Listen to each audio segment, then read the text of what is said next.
With magnets గురించి చదువుకుంటున్నాం కదా. నీకు మ్యాగ్నెట్స్ అంటే ఏంటో తెలుసా? Yes. ఏంటి? Which attract the magnetic substance. Yes, very good. Magnets అంటే మ్యాగ్నెటిక్ సబ్స్టెన్స్ని అట్రాక్ట్ చేసుకుంటాయి. మరి ప్లేయింగ్ విత్ మ్యాగ్నెట్స్ అంటే ఏంటి? అంటే మ్యాగ్నెట్స్తో ఆడుకుంటామా మనం? No. ప్లేయింగ్ విత్ మ్యాగ్నెట్స్ అంటే ఏంటి అంటే మ్యాగ్నెట్స్ గురించి తెలుసుకుంటాం. ఇప్పుడు మనకు డిఫరెంట్ టైప్స్ ఆఫ్ మ్యాగ్నెట్స్ ఉంటాయిగా, ఏ మ్యాగ్నెట్ ఎక్కడెక్కడ యూజ్ చేస్తాం అనే వాటి గురించి తెలుసుకుందాం. సో చదువుకుందామా మ్యాగ్నెట్స్ అంటే ఏంటో? Okay. First we will learn about magnets. Okay, magnets అంటే ఏంటి నువ్వు ఆల్రెడీ నాకు చెప్పావు.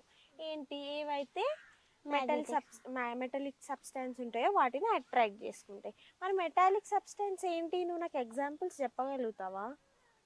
Iron nail. Iron Nail. Iron nail, Paper clip. Paper clip, okay, etcetera. ఇట్లా చాలా ఎగ్జాంపుల్స్ ఉంటాయి కదా. మ్యాగ్నెటిక్ సబ్స్టాన్సెస్ ఏవైతే మెటాలిక్ సబ్స్టాన్సెస్ ఉంటాయో వాటిని అట్రాక్ట్ చేసుకుంటాయి. మెటాలిక్ సబ్స్టాన్స్ ఏంటి? Iron nails, paper clips, etcetera. ఇట్లాంటివి ఇంకా మెటాలిక్ సబ్స్టాన్సెస్ చాలా ఉంటాయి. మరి మ్యాగ్నెట్స్ అనేవి ఐరన్ సబ్స్టాన్స్ని అట్రాక్ట్ చేసుకోవడానికి దాని చుట్టూ ఒక ఫోర్స్ ఉంటుంది. దాన్ని ఏమంటాం? Magnetic force. ఏమంటాం? Magnetic force.